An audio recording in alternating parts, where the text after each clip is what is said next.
Bonjour à tous, il est 10h19 et vous écoutez Choupote sur Delta FM 90.2, l'émission où trois amis se posent, discutent et débattent entre eux sur des sujets plus divers que le nombre de couleurs dans le drapeau LGBT+.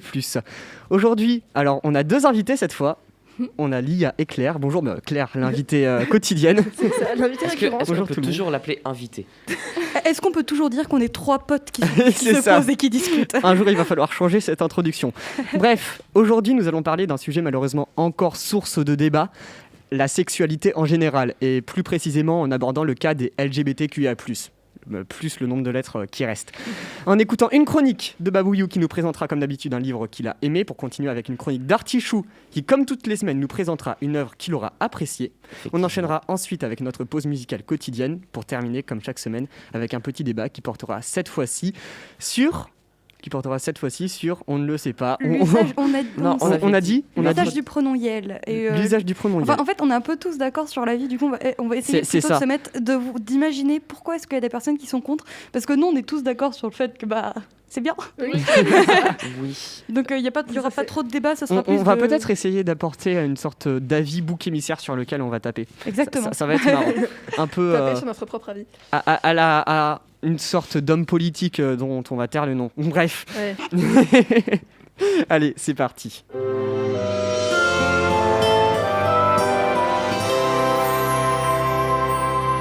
Bonjour à toutes, et pour cette émission LGBTQIA+, je suis allée à l'exposition C'est pas mon genre que l'on peut trouver dans la salle d'exposition de notre cher lycée. Il y a une sélection de livres sur le sujet du genre et j'y ai emprunté une BD prénommée Appelez-moi Nathan. Et là, vous comprenez donc qu'il s'agit d'un livre parlant d'un jeune homme transgenre. Cette BD a donc été écrite et dessinée par Catherine Castro et Quentin Zuiton, excusez-moi si je prononce mal les noms, et publiée par les éditions Paiographiques. Elle a été inspirée de la vie de vraies personnes qui ont souhaité rester anonymes. Donc, pardonnez-moi, mais pour que vous compreniez l'évolution de Nathan, je vais l'appeler par son name et utiliser ses anciens prénoms pour le qualifier avant son coming out, mais ne faites jamais ça dans la vraie vie, d'accord ? Donc, on y suit donc Lila depuis sa petite enfance. On perçoit déjà son mal-être face à ses tenues, ses amis garçons, les jouets qu'on lui offre. C'est bien un été que tout va vraiment commencer, lorsqu'elle va à la plage avec sa famille. Elle ira nager, torse nu, avant de voir son reflet dans l'eau et de se rendre compte qu'elle a désormais de la poitrine. Mal à l'aise dans sa peau, elle se rhabillera et commencera à complexer dessus. J'ai beaucoup de mal à le dire, ce mot. Donc enfin, les vacances sont finies. Elle peut enfin de nouveau remettre ses bons vieux habits et ne plus se balader à poil. Enfin, je dis ses vêtements, mais en fait, elle pique les affaires de son frère. Lorsque celui-ci se plaindra auprès de sa mère, Lila engueulera sa mère vis-à-vis des habits qu'elle lui achète. « Oui, tu m'achètes que des trucs à dentelle, des petites robes, je suis pas ta poupée. » Et formule bien violemment son envie de se couper les cheveux. Une des scènes marquantes qui suit est celle où on voit Lila, où Lila va à la piscine. Les autres filles se changent alors qu'elle reste assise sur son banc. On devine sans mal son agacement J'ai beaucoup de mal à parler aujourd'hui, c'est désastreux, je vais essayer de ralentir un peu. Ouais, prends ton temps, articule, ça va aller. On devine donc sans mal son agacement face à leur conversation. Oh, j'ai pris de la poitrine, regarde mes jambes, je me suis rasée, bref, ça la fatigue. Elle ne se changera même pas du tout, et c'est ses amis qui vont finir par la traîner par la peau des fesses sous la demande de leur professeur. Dans les dessins, on voit parfaitement qu'elle est mal à l'aise d'être en maillot de bain, et qu'elle est jalouse des garçons, entre guillemets. La double page qui suit est une scène très surprenante et bien représentative de son mal-être actuel. On la voit noyée entre des dizaines de seins cherchant à s'extriper. Une jolie métaphore, mais qui peut être un peu surprenante quand on tombe dessus. Voilà. Donc vient ensuite un autre moment fatidique, ses premières règles. Elle le cachera à sa mère qui finira par le découvrir car elle en a tellement honte qu'elle cache ses serviettes hygiéniques usagées au lieu de les jeter. Donc encore une fois, elle se fâchera avec sa mère, lui criant que c'est dégueulasse et que jamais elle mettra un tampon, que c'est dégoûtant. Je ne sais pas si vous voyez à quel point ça montre que c'est une sorte de traumatisme pour elle, cette arrivée des seins, des règles, etc. Donc par la suite, on la voit partir en vacances avec sa petite amie. Lila lui demandera, dans une scène très touchante, « Si je t'aime, est-ce que ça veut dire que je suis lesbienne ?» Ce à quoi sa petite amie répondit quelque chose qui a dû changer la vie de Lila. Elle lui répondit, je cite, « T'es pas lesbienne, mec. Je veux dire, t'es une fille, mais en vrai, t'es un mec. » Enfin, cette scène de délivrance finira par ces mots. « Tu veux bien m'appeler Nathan ? Nathan, oui, c'est toi. » Et là, à son retour des vacances, Nathan va donc enfin se couper les cheveux. Et là, c'est la délivrance. Il est enfin lui-même et hyper beau gosse. Suite à cette superbe coupe, il a beaucoup plus une apparence de garçon, ce qui provoquera une scène pas très agréable où une fille veut le virer des toilettes femmes de son collège. Bon là, on remercie la copine qui arrive à ce moment précis et le défend. Par contre, il faut savoir qu'à ce moment-là, il n'en a parlé qu'à sa petite copine. Ses amis l'appellent toujours Lila, il est toujours considéré comme une fille. Après cela, il commencera à faire beaucoup de recherches pour poser des mots sur ce qu'il ressent. Suite à cela, on voit une scène très douloureuse où on voit Nathan se dire qu'il se déteste et se mutiler. C'est lors d'un cours de sport que sa mère sera au courant pour tout son mal-être, alors que ses coupures se rouvrent en tombant. La CPE appellera sa mère, qui est complètement larguée face au mal-être de son enfant. La tension entre Nathan et ses parents est à son comble. Pour couronner le tout, il a des notes désastreuses et c'est lors d'une mise au point avec ses parents qu'il finira par tout leur dire. Que c'est un garçon, qu'il est mal dans son corps et surtout qu'il s'appelle désormais Nathan. À partir de ce moment-là, je trouve qu'on commence à avoir une vraie amélioration pour lui, bien que ce soit toujours très dur pour ses parents et son petit frère. Il assume d'être un garçon transgenre auprès de ses cousins, de sa famille. Il rectifie même sa mère quand elle le mégenre. Au collège aussi, les professeurs comprennent plus ou moins par eux-mêmes. Bref, ça va mieux. Lors d'une soirée, il fera même sa première fois avec une fille de sa classe, hétéro si j'ai bien compris d'ailleurs, preuve que les gens commencent à vraiment le voir comme un garçon, bien que certains de ses amis le considèrent encore comme étant Lila. Bref, c'est un peu compliqué, les avis sont très binaires. Un passage que je trouve très touchant, c'est lorsqu'il décide de garder sa brassière alors qu'il est avec cette jeune fille, mais aussi quand elle l'appelle par son nouveau prénom alors qu'il vient juste de lui faire son coming out. Suite à ça, il y aura une discussion SMS houleuse avec un de ses amis, visiblement jaloux, qui n'accepte pas qu'il soit un garçon et sorte avec une personne hétéro. Nathan va donc commencer à avoir un psychologue avec qui ça se passe très bien. Au bout de quelques séances et d'un long travail d'acceptation, il décide de demander à ses parents de commencer une hormonothérapie. Pour ceux qui ne le savent pas, l'hormonothérapie, c'est la prise d'hormones dans le but d'une transition. Pour Nathan, il s'agit donc de testostérone, vu qu'il fait une transition de femme à homme. Je mets des guillemets parce qu'il était déjà un homme avant, je ne dis pas le contraire, mais c'est juste voilà. Donc bien sûr, à cette révélation de besoin réel de changer de corps, ses parents sont sous le choc, mais ils font tout leur possible pour accepter et suivre du mieux qu'ils le peuvent leur enfant. C'est donc ainsi que Nathan commencera son traitement. Il est ravi de savoir que sa voix va enfin muer, que sa carrure va augmenter, bref, il va devenir lui-même et commence à découvrir enfin le bonheur d'être bien. C'est définitif, ce n'est plus le même. Il va à la Pride, il est fier de qui il est, il commence un changement de prénom au niveau de l'état civil, son proviseur est mis au courant, c'est vraiment la délivrance. C'est sur une scène magnifique que s'achève cette bande dessinée. Nathan est avec ses amis sur la plage. On le voit le torse nu barré de 2 cicatrices qu'il arbore fièrement et leur annonce qu'il est officiellement Nathan. Il est enfin lui-même dans un corps qu'il aime, heureux et fier de tout le chemin qu'il a parcouru. Bon, du coup, vous l'aurez compris, j'ai vraiment trouvé cette BD magnifique. Elle est touchante et pour tous ceux qui se demandent ce que ressent une personne trans, elle est vraiment idéale. Bien qu'elle pourrait sembler un peu choquante aux âmes sensibles, j'ai trouvé les dessins super et la manière de raconter incroyable. Bref, elle est sublime. Pour une fois que tu nous présentes un roman graphique, c'est vachement C'est une cool. bande C'est dessinée. une BD. C'est pas Ouais, roman un graphique. roman graphique peut être une bande dessinée. Ah d'accord, non là c'est vraiment une BD avec des cases, des petits textes, des petites bulles. J'ai un truc à vous avouer, il me l'a montré, j'ai pu la feuilleter hier soir. Vraiment, les dessins sont absolument magnifiques, le style est très joli. Mais juste comment tu l'as résumé, Bouillou, genre ça. Mais c'est encore une fois une masterclass. Oui, mais J'ai envie vraiment, d'applaudir, vraiment. Oh merci, je suis vraiment, touchée. j'ai l'impression d'avoir lu la BD et d'avoir vu tout le cheminement, c'est-à-dire de passer de quand il était fille, même si c'est pas vraiment le cas, on va reprendre tes termes, quand il était fille, entre guillemets, son cheminement pour, encore entre guillemets, devenir un garçon, vraiment, tout son mal-être, comme tu nous l'as décrit, En j'ai fait- l'impression d'avoir ressenti tout ce qu'il a vécu. C'est génial, vraiment, j'ai adoré. Ah non, Déjà- mais elle est vraiment super. Déjà, on va clarifier un truc, quand on dit devenir garçon ou quand il était fille, C'est c'est entre aux guillemets. yeux de l'État. Mm. hein. Oui, Parce enfin, que c'est plutôt même aux il yeux est des garçon. personnes qui l'entourent. C'est pour ça que j'utilisais son ancien Ouais, prénom, enfin, tout ça. Aux C'est yeux de parce la que société. comme ça, on voit l'évolution vraiment. Et puis, en fait, vraiment, je me suis surtout fixée sur comment est-ce que ses proches le voyaient pour utiliser ses pronoms, tout ça, voilà. Mais après, évidemment que je tiens juste à préciser, si vous parlez d'une personne trans au passé, l'appelez pas par son ancien nom ou par ses anciens pronoms, vous allez vous prendre une tarte. Donc vraiment. Donc là, je l'ai uniquement fait parce que c'est une histoire et que je voulais que vous voyiez l'évolution, mais ne faites pas ça dans la vraie vie. Moi, j'aurais quand même... Ne faites pas ça chez vous. Voilà, Voilà, exactement. exactement. Ne faites pas ça chez vous. Cet exercice a été pratiqué par des professionnels. Voilà. Moi, j'aurais quand même quelque chose à dire. Premièrement, c'est que je suis malade, ou là, c'est compliqué, mais bon, désolé. Et en plus, t'es de mauvaise humeur parce que je t'ai piqué la place à Oui, la il m'a régie. piqué la place. J'ai hésité à le dire, mais Je suis content. Mais un truc que j'ai à dire, c'est que je trouve que la fin, pas qu'elle est bâclée, mais que la fin, on la vit vraiment comme une délivrance, même si je ne l'ai pas lu, je l'ai encore une fois que feuilleté et vu vers après la chronique.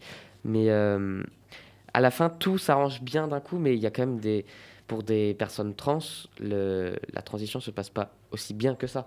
Ah oui, non, mais j'ai un peu enjolivé parce que après, je me souviens plus trop de la fin parce que vraiment, je l'ai lu et puis venez, je fais une chronique dessus du jour au lendemain.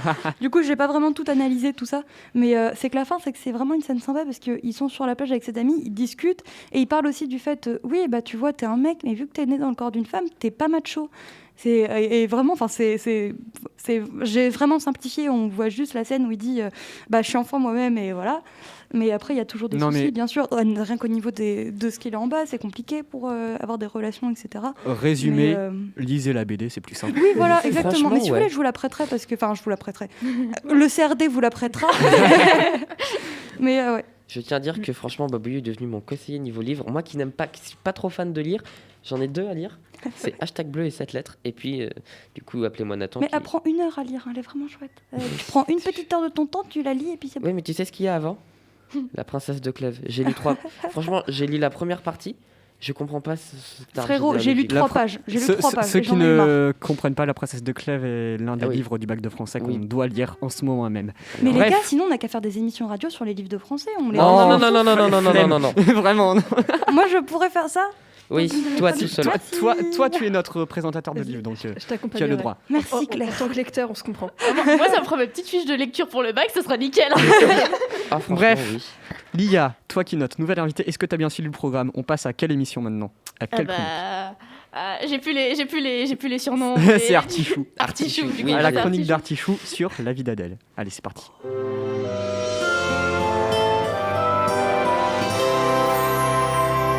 Et bienvenue à toi, jeune individu fan de ma chronique. Je suis Artichou, le petit dernier des choupottes, et comme chaque semaine, je te présente un film, une série ou des musiques en rapport avec notre thème. Alors assis-toi confortablement, monte un peu le volume et profite de cet instant de pur kiff. Allez, c'est parti. J'ai vu les yeux écarlates de Claire, je pense qu'elle connaît le film. Donc on va parler du très long métrage, La vie d'Adèle. Oui, j'insiste autant sur long parce qu'il dure 179 minutes, 2h59, un bon 3h quoi. C'est d'ailleurs pour ça que cette fois, au lieu de dérouler l'histoire dans les grandes lignes, je vais vous donner l'essentiel pour comprendre et les moments clés. Alors, pour vous replacer dans le contexte, on entre donc dans La vie d'Adèle. Le titre est bien trouvé. Donc Adèle, c'est une lycéenne normale, plutôt littéraire, mais surtout hétérosexuelle. Elle va donc faire la connaissance de Thomas. Ils vont flirter, se lier d'amitié, puis d'amour, et sortir ensemble, et finir par coucher ensemble. Alors justement, 2 choses à savoir sur les scènes de sexe dans ce film. Premièrement, elles ne sont pas censurées et pas jouées, c'est du réel. Et deuxièmement, il y en a beaucoup. Donc pour les désigner, je vais utiliser le terme « jouer au Uno ». D'accord ? On essaie. Expression. Alors, à la fin de cette première partie de Uno, vous avez bien compris, on voit qu'Adèle n'a pas pris trop de plaisir à jouer, mais bon, c'est la vie, on ne peut pas toujours gagner. Elle va donc rentrer chez elle, mais sur le chemin du retour, elle va apercevoir une jeune fille aux cheveux bleus en lançant une deuxième jeune fille. Et elle va vraiment être attirée par elle. Mais jusque-là, rien de plus. Le lendemain soir, après une bonne journée de lycée, elle va donc se coucher, mais pas que. Elle va relancer une partie de Uno, mais seule cette fois. Enfin, seule.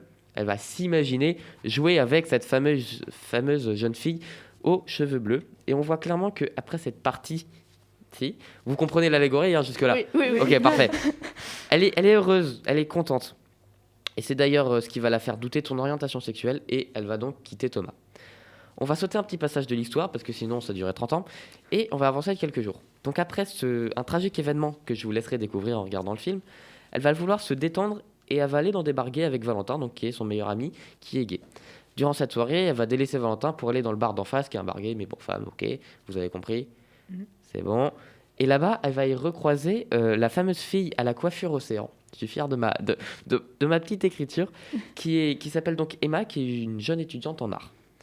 Elles vont donc faire connaissance autour d'un verre, et on va voir pour la première fois depuis le début du film, à part pour la partie de Uno seul, Adèle va prendre plaisir, va sourire, va passer un bon moment. Après cette soirée, elles vont donc se donner un rendez-vous pour le lendemain et continuer de se voir en tant qu'amies, comme ça, pendant quelques jours. Mais les amis du lycée d'Adèle remarquent qu'elle passe de plus en plus de temps avec Emma, qui est donc, je clarifie, Emma est lesbienne. Et ses amis vont donc s'acharner sur elle, donc pas sur Emma, sur Adèle, j'ai oublié son nom, en une demi-seconde, jusqu'à dire que...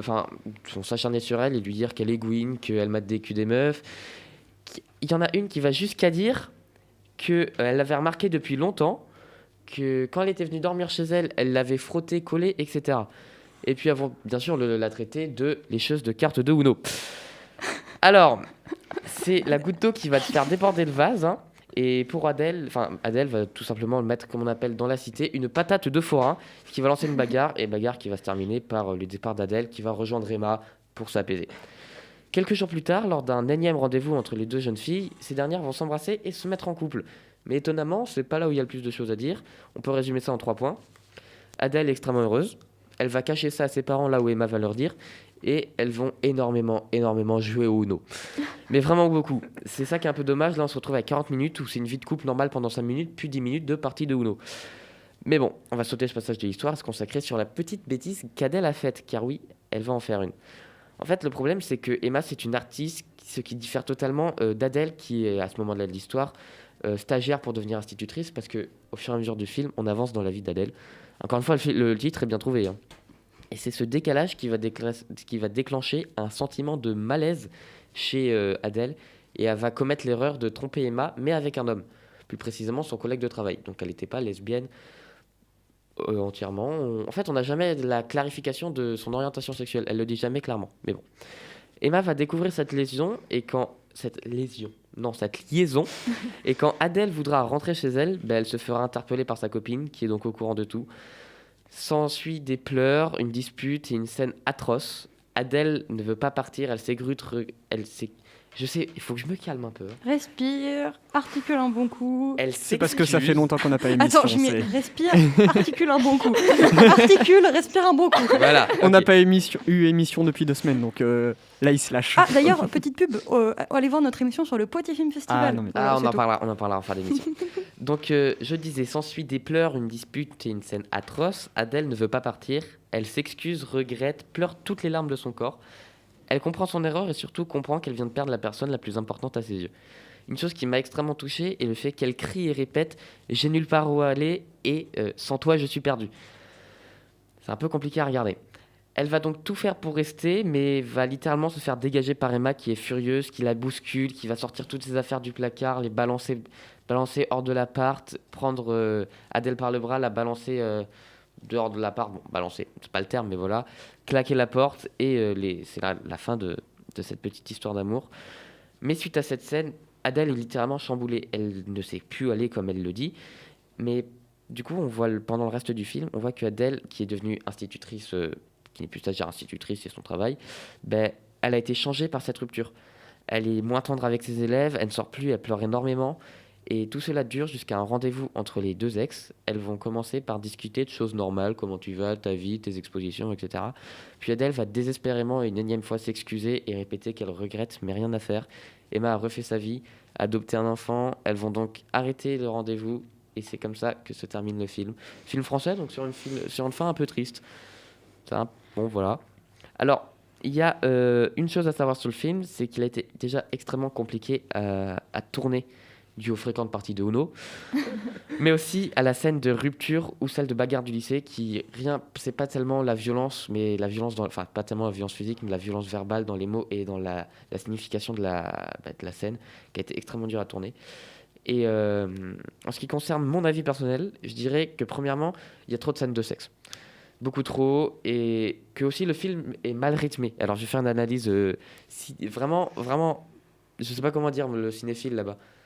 Une analyse, c'est-à-dire cinématographique, ça se dit ? Oui, ça se dit. Ok, parfait. Il est mal rythmé parce qu'il commence fort avec les doutes d'Adèle, puis sa mise en couple et ses premières fois. Mais après, on entre dans un moment où c'est une vie de couple, puis du sexe. Une vie de couple, puis du sexe. Ça dure pendant 40 minutes, 50 minutes comme ça. Tu te fais bien, tu as le temps de t'embêter, de t'ennuyer un petit peu. Mais après, je me suis dit, ça peut être une représentation de leur vie de couple. C'est-à-dire que c'est devenu monotone, mais bon, chacun son interprétation. Et en ce qui concerne le message, par contre, il est parfait.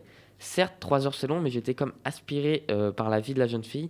On vit avec elle, on s'attriste, on est content, on a de l'empathie, et ce côté-là du film est absolument parfait. Et pour plus d'informations, le film est sorti en 2013, il a été réalisé par, je suis désolé, je reste dans mon coin de mauvais prononciateur de noms de personnes. Tu vas y Alors, arriver. T'es fatigué, toi. ouais, ça a été compliqué l'année dernière. Hein. Alors, nous avons côté réalisation Abdelatif Keshish, ok. comme je l'ai dit, enfin non je l'ai pas dit du coup, mais Adèle, elle sera jouée par Adèle Exarchopoulos, c'est ça? C'est ça. Ok, je le connais. Et Emma par Léa Seydoux, c'est un petit peu plus simple. Et dernière petite info, il a été Palme d'Or 2013. Oui, c'est ça. Il a été présenté la première fois au Festival de Cannes de cette année-là, justement. Et les critiques ont été unanimes sur ce film et c'est pour ça qu'il a eu la Palme d'Or en 2013. Oui, mais les critiques ont aussi beaucoup dit que... J'ai pas, en fait, je voulais retrouver, mais j'ai pas eu le temps hier parce que, comme l'annonce cette voix, ça a été un peu compliqué hier soir, niveau sommeil, mais j'ai pas retrouvé ce qu'a dit Adèle, enfin, Adèle, l'actrice d'Adèle, hein, parce que j'en fais vite le rapprochement, bref, en interview, quand elle a déclaré que le film était compliqué à tourner, etc. J'aurais aimé le retrouver, mais je ne l'ai pas pu, mais il a été vraiment compliqué à tourner, mais aussi compliqué pour les spectateurs à le regarder. Donc il a touché tout le monde, autant ceux qui l'ont fait que ceux qui l'ont regardé. Qui l'a vu? Alors, moi j'ai eu des yeux écarlates, mais je ne l'ai pas vu. J'en ai entendu parler. Oui. Et énormément parlé, et c'est Pareil. un film qui... Du coup, tu viens de me rappeler qu'il faut que je le regarde absolument, donc je Ouais, pense que ce pareil. week-end, je vais me le mettre. Enfin, je vais me mettre à le regarder. Quoique sinon, ce week-end, je suis pas là. Bon, bref, c'est pas grave. Il me semble aussi qu'il y a une BD dessus. Je suis pas sûre. Je sais pas si c'est une BD ou un livre. Ouais, je sais plus, et il me semble que la fin est un peu différente. Parce que du coup, à la maison, je crois que ma soeur l'a regardé, ma mère l'a regardé. Enfin, beaucoup de ma famille l'a regardé, ce film. Et du coup, ils ont parlé un peu entre eux du film. Oui. Et moi, à l'époque, j'étais peut-être, je pense, un peu trop jeune pour l'avoir vu. Parce que 2013, quand il est sorti... On Ouais. était petits. 8 ans. Voilà. Je pense pas que j'avais l'âge de regarder ce Enfin, film. vu les tonnes de parties de Uno en plus. Alors, Oui, juste, le film est une adaptation du roman graphique Le bleu est une couleur chaude de Julie Morat. Voilà. Marot. C'est pour ça que je me disais bien. De toute façon, en plus, je pense qu'on doit l'avoir à la maison. Bref. Et du coup, je crois que la fin est un peu différente. Ben moi, je t'ai raconté la fin du film, C'est pour ça. mais le livre, non, je ne l'ai pas lu. Je crois que aussi c'est de ce film-là qu'a tiré l'hymne de la Pride, vous savez, la chanson follow, tout ça. Enfin, vous voyez de quoi je parle, là, cette Oui, chanson-là. parce qu'à chaque Je fois crois qu'elle que- est tirée de ce film-là. À chaque fois que je dis. Bref, en tout cas, je suis quelqu'un, Artichou, je le c'est chante. cool que t'en parles parce que ça me rappelle qu'il faut que je le voie depuis 2015. Donc, Ok, d'accord. Mais je vous avoue vraiment que les films que je regarde, c'est devenu un rituel chez moi, hein. C'est le dimanche soir avec ma mère, on se regarde un film. Mais celui-là, ça a été, je pense, celui qui m'a le plus touché dans tout ça que je vous ai présenté. On vit vraiment avec Adèle. Et du Mais coup, je vous conseille vraiment de le faut que je regarder. le vois. Tu l'as regardé Après- avec ta mère? Oui, tous les films, j'ai regardé. Oui, non, mais j'ai du courage. Oui. Mais sérieusement, 3 heures, c'est long. On a vraiment une baisse de rythme au milieu, vous allez vous ennuyer. Mais je sais pas pourquoi, j'étais comme aspiré dans l'ambiance. et le dans truc, la c'est vie. que peut-être que c'est chiant, mais c'est voulu. C'est Et ce que là, j'ai ça dit. devient du génie. Waouh. C'est ce que j'ai dit. Peut-être que justement, ce petit moment de mousse, ça représente le monotone d'une vie de couple. Mais après, niveau analyse artistique, je suis pas le meilleur. Voilà. On passerait pas une petite pause musicale. Oui. Pardon, c'est Artichou qui fait c'était quoi n'importe quoi avec alors le micro et ça me fait marrer. Ouais, d'accord, je lui coupe le micro, comme ça ce sera beaucoup plus simple. Il ne peut pas parler. Bref, on passerait pas une pause musicale, sincèrement. Ça calmerait un peu l'autre fou. au Parce que ça fond, y est, là. on est. Calmerait. Alors, La pause musicale va faire tout sauf nous calmer, t'es au courant, hein. Ah bon Ouais. Surtout moi. Oui, voilà. J'adore cette chanson. On va voir ça. Allez, c'est parti. Désolé de couper maintenant, on n'a pas trop le temps. C'était Troisième sexe d'Indochine, sorti en 1985. je propose qu'on la continue On à la voix. avance sur son temps. On la continuera une prochaine fois si jamais on, Voilà. on reparle de Deuxième ce moitié. sujet. Bref, on a peut-être un petit débat rapide. Je vois l'heure, on doit rendre le studio à 50. On va dépasser un petit peu, mais c'est pas grave. Un débat sur le pronom Yel. Est-ce que ça vous dit? Oui. Oui, mais Allez. petit rapide, un flash débat. Elle fait toujours effet cette petite musique en fond. Ouais, elle est Ah non, trop bien. Alors, pronom Yel, on va parler de quoi précisément? On s'était dit sur l'introduction du pronom Yel dans le dictionnaire, le petit Robert, si je me rappelle bien. Oui, c'était ça le sujet de notre Voilà. débat. Le problème, c'est qu'on est tous d'accord. Voilà, Ça va être nous sommes tous compliqué. d'accord sur le fait que c'est absolument horrible. Non, je rigole. c'est J'avais une génial, question, c'est j'avais une génial. question moi par rapport à tous. Je suis désolée, voilà. Est-ce que vous utilisez l'écriture inclusive dans la vie de tous les jours? Par exemple, je sais que personnellement, je dis toutes. C'est la combinaison de toutes et tous. Et puis je fusionne les deux, ça fait toutes. Et du coup, ce qui fait que c'est un pronom En fait- inclusif et les personnes, voilà. Personnellement. Alors, je t'en prie, non, je t'en prie. Merci. Alors moi, je le fais de temps en temps. c'est-à-dire que à la radio, enfin, je le fais très souvent quand j'écris mes chroniques. Moi aussi. Donc, entre le bonjour à tous, bonjour Mesdames, messieurs et les autres. Et je le fais aussi de temps en temps en cours, c'est-à-dire que là, je sais pas pourquoi, ça m'a fait rire de mettre le pronom Yel en français quand on devait travailler sur, on devait analyser un petit texte de Thérèse Raquin. Et du coup, là, comme ça parle de un mec et une fille, du coup, je me suis dit, au lieu de dire il, je dis Yel, comme ça, c'est bon, j'ai pas m'embêter. Moi, c'est ça, je l'ai fait en dernière sommative de littérature, ça m'a fait marrer. Moi, je fais ça aussi. Moi, c'était en SES. Ouais, c'est pareil, SES, pour parler des enfants, on mettait Yel, on parle, voilà. Moi, je trouve ça génial que Madame Hénard, qui est notre CPE, du coup, l'introduit dans ses mails, l'inclusif C'est et vrai le Yel. Oui. Ouais. Dit, Tous ces mails, il y a mignon. le Yel et Peut-être que je lise nos l'inclusif. mails, hein, pour une fois. Mais moi, je le fais quand j'y pense, mais quand j'y pense pas, en fait, je vais pas mettre il, etc. J'ai juste utiliser d'autres formes. Au lieu de mettre, tu vois, comme l'intro de ma chronique, c'est bonjour à toi, tu vois, je vise personne, tout le monde est personne. En fait, Pardon, tout le monde est personne. On peut l'entendre de deux façons différentes. Tout le monde et personne. Oui, voilà. oh non. C'est juste l'écriture du et qui est différente. Oui. Alors,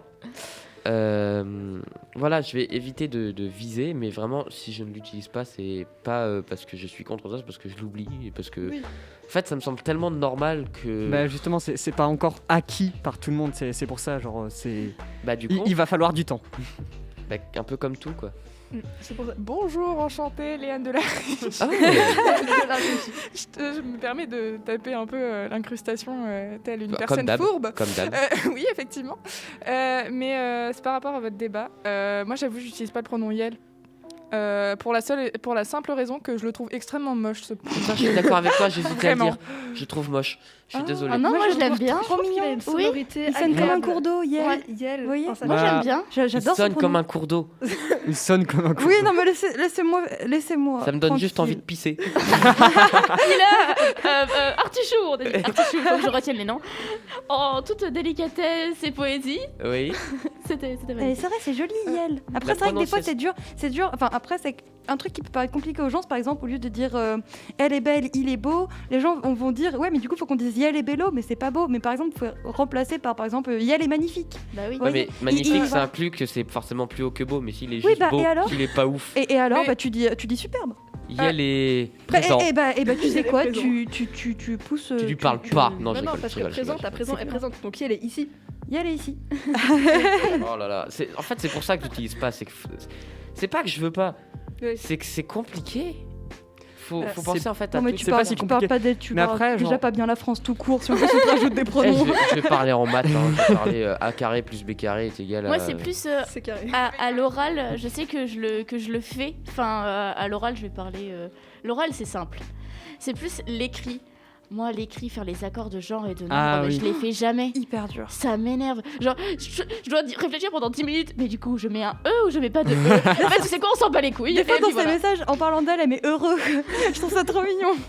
Après, on a, pour l'instant, on va dire, remplacé, enfin, ajouté plutôt un déterminant, enfin, plutôt un pronom, mais pour tout ce qui est les autres déterminants. C'est ça ce qui est C'est-à-dire plus compliqué. C'est ça quoi. C'est justement, j'en discutais avec mes parents en ce moment, on a beaucoup de discussions là-dessus, je trouve ça vachement agréable. Et du coup, on discutait, ouais, c'est mon père qui trouve ça un peu trop compliqué. Et ma mère qui est à fond dedans. Et du coup, on se demandait, ouais, par exemple, pour dire un, pour dire Oui, c'est ça. une, Un pour ou dire une. le, la, tu vas pas dire les, tu vas pas dire des quand tu vas parler. Ouais. Et des fois, il y en a qui disent le A par exemple, Ouais. enfin qui font. Après, là, c'est plus dur Mais à c'est manier. encore je trouve. moche. Je trouve que c'est plus dur à Ça, manier. c'est Je trouve ça moche. joli. Mais Non. moi, je trouve Le ça A. toujours joli. Oui, le moi A, aussi. enfin, par exemple, c'est le, tout ça. C'est plus dur à manier, mais je pense qu'une Mais fois qu'on les après- a acceptés, c'est facile, mais c'est que c'est dur de Le les A. maîtriser. On Genre, peut aussi. Le A. Bah, le A, ça fait un peu comme un prénom, ça fait. Bah, Ça fait un Léa, peu Léa, mais Léa, pas c'est le le- A. bah après, par exemple, il y a l'exemple de c'est le en soi, genre ça va, ça C'est fait le, je un peu comprends bizarre. pas c'est le. de d'où ça vient. Bah, celle et ce, c'est le. Ok. Bah, c'est eux qui et font ça. le, enfin, tu vois, bon, bref. Oui, bah après, ouais, c'est que faudrait qu'on le parle plus pour que tout le monde Mais en fait, je trouve l'accepte juste et ça moche. l'intériorise. Faut trouver. Mm. Je suis à fond dans l'idée. hein. Mais c'est Mais trouver méchant. de belles écritures. Mais non, mais c'est Non, c'est mais moche parce au que lieu Je suis de- d'accord avec Mais Artichaut. C'est moche parce qu'on n'a pas parce- l'habitude de Voilà, l'entendre à c'est ça. l'oreille. Soyons innovants. Au lieu de prendre le sel et le ce. comme le au lieu das en de allemand. prendre- Ouais. Voilà, créer un truc qui est Un nouveau. neutre. Au lieu de Bref. Je suis désolé de te couper. On va faire un truc, c'est pour faire une Alors, sorte de attends. conclusion. On va Tu vas- faire chacun son tour de table. Je vois l'heure, c'est pour ça. Chacun dit son avis. Alors, Lia, tu commences. Moi, je dis vive le neutre. On connaît déjà notre avis. Faut inventer un neutre. On l'a dit, on est tous d'accord. Ah, bah, du coup, je suis d'accord avec toi, Lia. Faut inventer un neutre et. Ouais, c'est tout. Je peux juste rajouter un truc. Vas-y. Oui. Vive les pays nordiques et les Indiens.